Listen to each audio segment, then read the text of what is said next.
We know that Conan Doyle visited the main Piltdown site 2 or 3 times openly in 1912, but could he have also visited the pit in secret?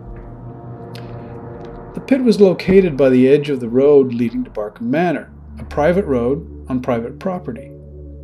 This is the approximate position of the Piltdown dig. Anyone visiting the site would either have to walk down this long straight road or cut across this flat open field here and here. In any case, one would be exposed and likely to be spotted. Dawson and Woodward were very protective of the site, as were the Barkham Manor tenants, so it is unlikely that a tall, large-framed man, someone as famous as Arthur Conan Doyle, could have visited the property unannounced without somebody taking notice. Winslow claims that Conan Doyle's medical training would have prepared him for constructing convincing Piltdown fakes, but the perpetrator would have required an in-depth knowledge of all these disciplines. The Piltdown jaw in particular is a minor masterpiece. The faker had to know enough about the differences in the anatomy of humans and great apes to break off only those bits of the orangutan jaw to hide its apish nature, to manufacture it a credible match for the human skull fragments. But medical school, as I understand it, teaches only modern human anatomy, nothing about other primates or ancient man. I mentioned that a number of fossilized animal bones were found at Piltdown along with the human remains. Taken together, these were completely consistent with similar collections found in southern England. To the expert, it was a convincing assemblage of late Pliocene and early Pleistocene animal remains. The hoaxer really needed to know his paleontology here, and the pieces needed to be planted in the correct geological soil layer, not just randomly dropped on the ground. It is true that Conan Doyle was interested in fossils. Just how knowledgeable was he? Well, Conan Doyle once showed Charles Dawson a fossil that he'd found on one of his local rambles. Dawson, who did know his fossils, examined the find and told him it was a rock. It's pretty clear that Sir Arthur's knowledge of paleontology never amounted to much. Then there's the knowledge of chemistry that was needed to stain the pieces. The skull and the jaw, which were of different ages, had to be soaked in different solutions for just the right amount of time to stain them to exactly the same color. This wasn't something you could learn from a chemistry textbook. Hours of experimentation would have been needed, and there would have been plenty of failures before the final, credible fakes were made. Of course, the perpetrator would need a heap of human and animal bones on hand to experiment with. All this work could hardly have been accomplished in secret, yet we have no record of Conan Doyle collecting quantities of bones or having a personal chemistry lab. It all goes to show that Conan Doyle was far from being able to create and plant the fake fossils.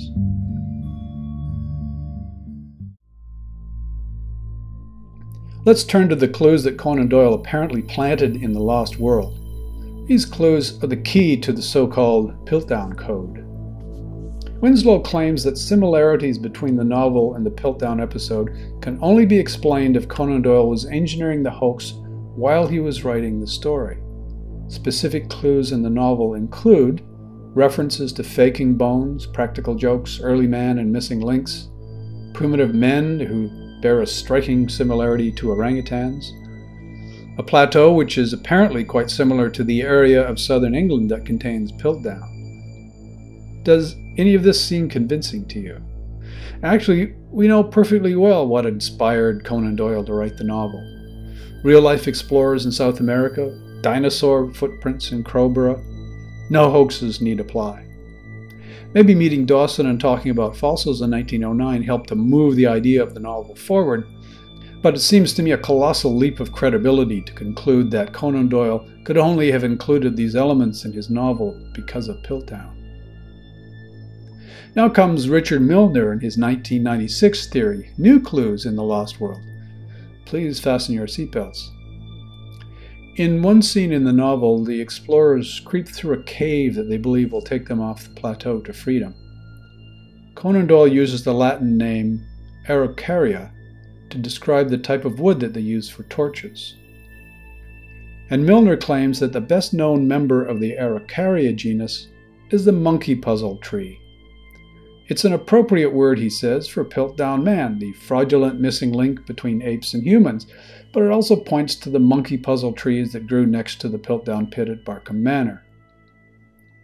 When challenged later, Milner admitted that there were no monkey puzzle trees by the Piltdown pit, but that doesn't matter, he says, because monkey puzzles grow elsewhere on the estate. So why did Conan Doyle choose the Araucaria as the wood for his explorers' torches? Well, some of its 19 species grow in South America, and it is an ancient family, a suitable companion for dinosaurs. Nowhere in the novel does it mention the particular species monkey puzzle. It's Milner who introduces that to prop up his theory. And in fact, even Araucaria is a late addition to the novel. Here's the passage in question from the manuscript of The Lost World. You can see Conan Doyle had originally written Equiseta and had crossed it out, replacing it with Araucaria. Clearly, he did not have Piltdown in mind when he wrote Equiseta, which has nothing to do with monkeys or puzzles. If he was as calculating a hoaxer as Milner claims and had crafted The Lost World as an elaborately encoded confession, he would surely have used the word as he first wrote the story, rather than adding it as an afterthought while he was correcting the manuscript. So, back to the so-called secret messages in the novel. In the cave, the explorers are following a crude map scrawled on a bit of parchment. Here's the map as it appeared in the Strand magazine, where the novel was first serialized. Of the 18 caves shown on the map, the explorers conclude that only one of them, marked with an X, leads off the plateau. They proceed into this cave, but at the first fork they go right, which leads to a dead end, so they retrace their steps and follow the left fork to freedom. Milner makes much of the fact that the original diagram in the Strand was considerably different from those appearing in later editions of the novel. He concludes that Conan Doyle took special care with this first publication, so he looks for a particular message in the details of the Strand map only. Milner notes similarities between this particular passage and key features of an Ordnance Survey map of the Piltdown area. The left-hand fork goes down to Sharp's Bridge and out of Piltdown Common, corresponding to the way off the plateau. The right fork leads to Barkham Manor, the home of Piltdown Man. I'm quoting here, Conan Doyle couldn't have chosen a better analogy for the Piltdown site. Didn't his forgery sidetrack anthropologists down the wrong trail, leading to a dead end? Unquote. Now, at a certain point in the novel, as the expeditioners negotiate the dark passage, the cave is dramatically bathed in moonlight. Milner states that this is a coded reference to the real-life Moon's Farm, which he says is located exactly where it should be, if Milner's theory was correct. And finally, there are 18 caves on the novel's map. This can only represent a golf course, and in particular, the Piltdown golf course, which also appears on the Sussex map. And of course, Conan Doyle was an avid golfer. I'm not even going to answer that one. But there are some problems with this so-called match of the maps. On the modern map, the X, which is the cave's entrance, doesn't line up with anything. In fact, the entire top part of the line doesn't line up with any roads at all. It cuts through the Piltdown golf course. Milner acknowledges this mismatch, but then he claims it doesn't matter because so many other points do match. This is a highly selective use of data, something that real scientists are always on guard against. In real science, he'd be laughed out of the room. Milner says that Moon's Farm is exactly where it should be to correspond to the moonlight in the cave in the novel, but in the novel the moonlight is right at the end of the passage, not halfway along it. You can see that some alteration has been necessary to make the line from the cave map match the roads on the modern map. Milner seems to be happy with a rough approximation, but if Conan Doyle was leaving a puzzle that pointed to Piltdown, don't you think he'd be a little less ambiguous? You wouldn't want someone to miss the point and mistakenly overlay the line on, say, the railway lines from London to Doyle's home in Crowborough. Note that the left fork is the correct one, the line to Crowborough, and the others lead nowhere. What clearer proof could you have that Conan Doyle had simply created a shortcut for his railway journey from London to home?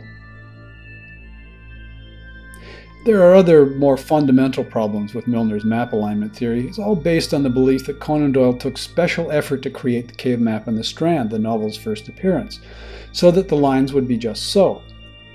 Let's look at that map again. It's not just a map, it's a drawing of a map. There's the ragged parchment. It's clearly the work of a professional artist, in this case, Harry Roundtree, who illustrated the rest of the story for the Strand. Okay, so Conan Doyle must have painstakingly coached Roundtree so that he would draw this map just so, right? So if we go back to the drawing in the Lost World manuscript, of course, we'll find the model that Roundtree used. Oops. So how about the first British edition? Conan Doyle must have paid special attention to that one, right? But that's different again. Well, things are getting really confusing now. Which one did Conan Doyle really intend? Well, let's look at the text of the novel. They were neatly done in charcoal upon the white surface and looked to me at first sight like some sort of rough musical score. Seems like the original manuscript map was the right one. It's the only one that looks like musical notes. And in fact, the first American edition got it right, all of which strongly suggests that the Strand version was a complete anomaly, designed by professional artist Harry Roundtree, with minimal supervision by the author, and without even having read the novel. Milner even uses the dedication of the Lost World to support his theory. He interprets this as a clue to motive. Conan Doyle committed the fraud, he thinks, as a mystery for someone to solve. But of course, the meaning's perfectly simple. Conan Doyle is simply announcing that his story has no other purpose than simple fun. It seems as if the great Lost World cipher, the Piltdown Code, amounts to nothing.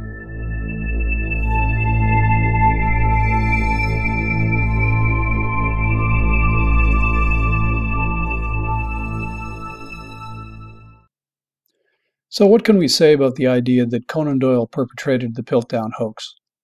We can conclude that he had no motive, he had no opportunity, he did not have the means to carry out the crime, the hoax was completely out of character for him, and the so-called Piltdown Code, so cleverly woven into the Lost World, has no credibility.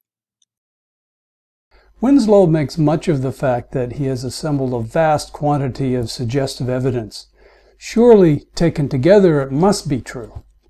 But I think I've demonstrated that each individual fragment of his evidence is completely worthless. And I remind you that any number, however vast, when multiplied by 0 equals exactly 0. And so the Conan Doyle theory of Piltdown Man lives on. In spite of the fact that neither of its authors have subjected themselves to any real review or debate, in spite of the fact that of all the experts that have weighed in on the matter over the past 30 years, not a single one has credited the theory with the slightest bit of credibility. Obviously, a good scandal trumps the boring facts any day. I think it's safe to say, after investigating the case for the prosecution, that Arthur Conan Doyle is innocent of the crime. So who did perpetrate the Piltdown fraud? Who manufactured this odd hybrid of a human and an ape, this celebrated patchwork that fooled science for 4 decades? Well, there's only one man left who knows the answer to this 100-year-old mystery. And he's not talking.